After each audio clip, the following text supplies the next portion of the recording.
Hello, everyone, and welcome to our circle, Anne Salve women. It's been a hectic month, and so I'm just always so glad to get my videos in when I can, and always praying and always hoping that it reaches at least one person that it needs to be delivered to in all positivity and pure light. So, with that said, this one is on my article, To See the World Like a Child We All Once Were. Now, you know, it's so funny because Valentine's Day obviously has just passed, and my husband and I went out to dinner last Friday. We plan to have dinner again this Friday, and yet on Valentine's Day, sometimes, like what I was talking to my colleagues, you're just momming instead of wifing is what I call it, and it's just your pure joy. You do what you do. So we took our kids, our younger two boys, to watch the movies, and then after that, they got to go to a trampoline or adventure park place with a friend, and they were so happy, and it was all to the energy and the just really everything that you do to make them happy. And I remember just doing this for my older kids, and of course they're never going to look back at it and remember every little detail that you did, because those aren't things you have to discuss, but it's everything that you want to feel, not essentially living vicariously through your children, but knowing that you gave them more than you were able to receive. And it's not that you expect anything back. It's in that moment of joy that I did that, and I look back and I go, I will remember this, may not remember this, maybe someone will recall to it, even though there are too many memories to recollect to the exact. That it's in that spirit, it's in that heart where you say to yourself, I gave it what I had. And so this has been by far like a very busy month for us, because with our younger two, their livelihood and their events and competitions that they go into, and my husband and I doing everything we can to just live it out to the fullest, and with all under the means of following a certain schedule and so forth. You do what you do. So again, going back to see the world like a child we all once were. Now, I really want you to think about the distance between tomorrow and yesterday have everything to do with today, right?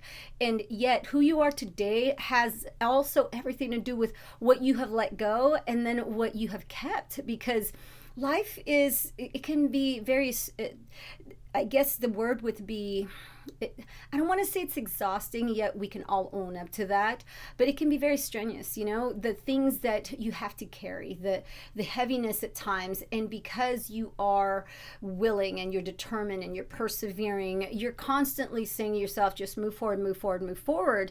And yet as you run into challenges, as you run into obstacles, sometimes things get dropped, and then you wonder, sometimes you look back and go, when did I let that go? And sometimes I have my goofy moments, and I know my children look at me and they kind of wonder who that is. And you have to own who you are before you were once married, before you were once a mom, and just everything that you look back to. And it's not as if people call sometimes, it's like, oh, stop acting like a child. And I think we all have to have a child spirit. I love being goofy when I can be, and because me being a teacher, I am a bit just there's such a preservation of your true self.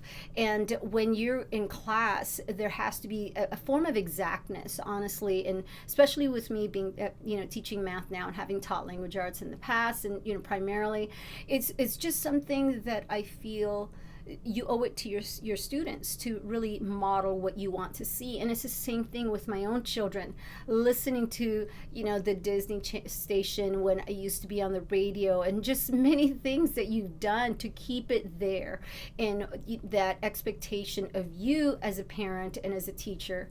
And all of a sudden you are going okay, well, where have you been all this time? And there's who can be bitter, and all those blessings. I don't see it as bitterness, but you are able to say sometimes it can be very tiring. And so with that said, I remember running into a colleague. This is me. I'm always, just going into the office to make a copy if necessary. But those are also the opportunities that you get if you're not making copies, and if you're getting, let's say, your coffee or your tea or your water, you just run into people and you take that opportunity to go and say, how are you doing? Just to touch base within that instant of a time that you're given. And you get to know the personality, what they exude, right? And at the moment that you see them, sometimes it doesn't match up with what you used to remember. And it's like, goodness, in my article, I mentioned that I had a colleague that's like always had so much to say, always had like these wonderful, great ideas to share at staff meetings. And yet as years have progressed, and we know it's post-pandemic and whatever people may call it, we may still be in the time of it all, but regardless, when that hit us, I really think that there were more that added to it. And I want to say that there were benefits to it as well. I mean, I definitely am a lot more technologically savvy. And so for me, there were things that I picked up and I'm like, oh my goodness, if I had not gone through that route, then I would have never strengthened myself and essentially solidified myself in many different categories of knowing how to now be better at looking at from a different vantage point in teaching and helping students and reaching out to them. And because it's in the moments of challenges where you become that way.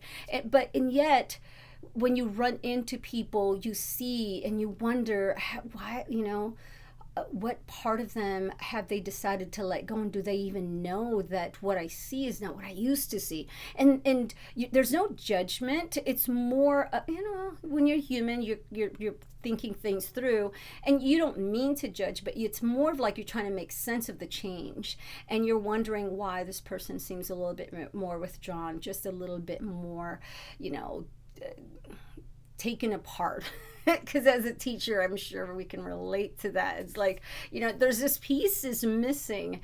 And so I always call it, and for me, this is me being a comic and finding light in everything I can possibly, but I call it SOS. And I remember one of my former principals, I would say, I don't want to be ever sick of students or sick of staff, but I sometimes feel like I'm sick of school, and you don't want to feel that way. And I mean like getting up in the morning, going through the redundancy of just waking up and going with the flow, and then you feel like your mind just went robotically throughout the day, and you're like a mechanic going through, being a machine all day, and then all of a sudden by the end of the day you're like, whoa, I just ran a sprint and marathon at the same time. And so you somehow have to look back and go, but wait a minute, have I lost who I am? Have I lost myself in all of this? Yes, there were many things that I had to just continue to do, and yet, at the end of it, what have I let go? What have I sold myself out to?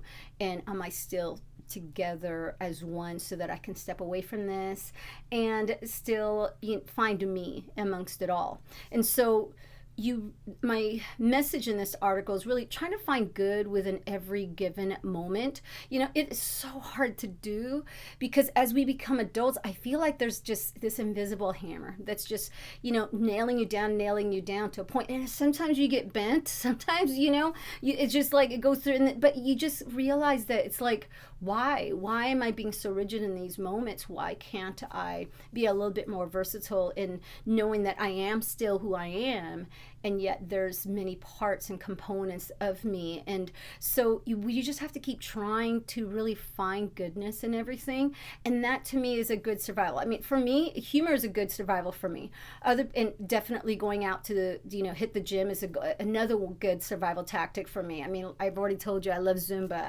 I love certain fitness classes that get me going, and for me to just read articles, I don't have time to always read a book. I've been working on this book that I want to finish, and when I get there, it'll be a great celebration as always. But you cannot while you can always plan, and I'm a pre-planner, I like to see things ahead, yet that allows you to then just foresee the fundamentals, the basic mapping, and yet also anticipate the unexpected. And so that is really, really helpful. But that flexibility, as again I mentioned in my article, those are these certain traits that you have to have about you, essentially, to just say it's okay. It is okay to not be so rigid, not to feel like you can't take a left when you meant to take a right. Because, along the way, you'll find yourself again, and let's hope that it's not a wrong route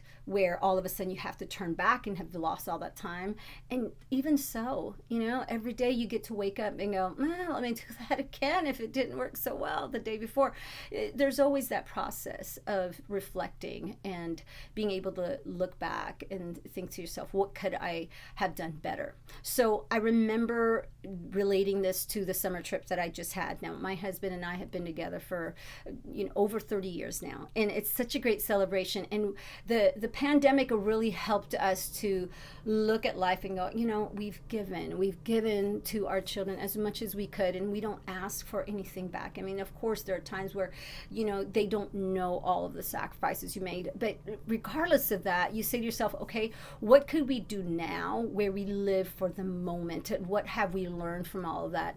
And one of the things that we decided to do in our going into our 30 years is take this trip. And we went to North Carolina, we went to New York, we went to Florida, the Bahamas. I mean, we really put together this plan to embrace life. And yet, because it was more post-pandemic, you don't realize the power of people to just not show up for work, and then it keeps the plane grounded, and next thing you know, your flight's delayed, and your flight's been canceled. Now you got to go ahead and take another flight and so forth. And thank goodness for electronics, because my boys, the youngest two, were such a trooper in all of this, and just again leading by example. Because I honestly think if we were in a state of paranoia and my husband and I were sitting there huffing and puffing and just highly frustrated, which we weren't. I mean, at least outwardly, we looked at each other like, we're just going to enjoy this. This is part of the journey. And it helped to alleviate perhaps any stress on our children. And they just kind of followed like little ducklings. It was pretty awesome to just kind of go along with the flow.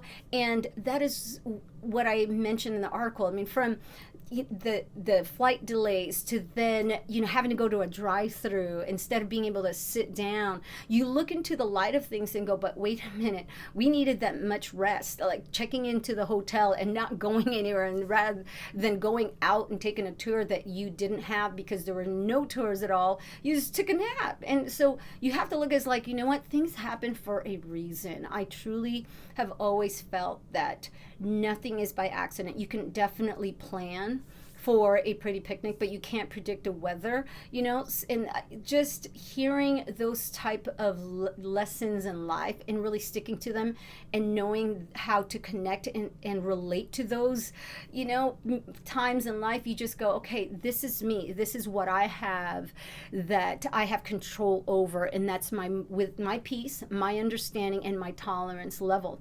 And so that has helped me throughout life. And it's interesting because no matter how many hurts and how many pains you've had throughout life, my husband and I have really sat and said to ourselves, always remember it could be a lot worse. Many times I've come home and I've expressed how sometimes I'm just drained from a really long day. I mean, it's been a really interesting now, because after the pandemic, like, you were running into situations with students, and yet now I feel like it's compacted in this new generation where you somehow start to question the anticipation and the expectations of students, whereas it should be the opposite. And now sometimes it's reverse, where it's like, okay, wait a minute, I'm giving my 100. And sometimes it's just, even as a mother, as a parent, you're like, how is it that I feel depleted and I'm still getting the eyes as if it's not enough? And so that could be very trying to your heart, your mind, your body, and your spirit. But I've learned the control I have is to be joyful and just rejoice, and really that is the part that empowers me, because I see people get frustrated and I see the drainage in them.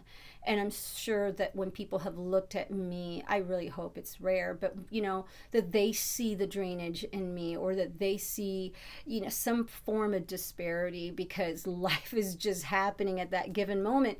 And you just have to snap out of it, and you just have to say, you know what, I'm not doing this. And so I'm going to close this, by just reminding you, you have that power as well. No matter what you're going through, tell yourself there's always someone who's going through worse that needs your strength, that they're looking at you, and you are modeling that resilience, that courage, that confidence to just go, I can just get through all of this, and I will be able to be better and stronger from it all. And so I'm going to leave it with the Women King movie, because I found that movie to be so empowering in many, many ways. But it just so seems that the co-stars, the right hand person always ends up being like my favorite character. And in this one, it was Izogi, and I really hope I mentioned that or pronounced that correctly. Forgive me if I didn't.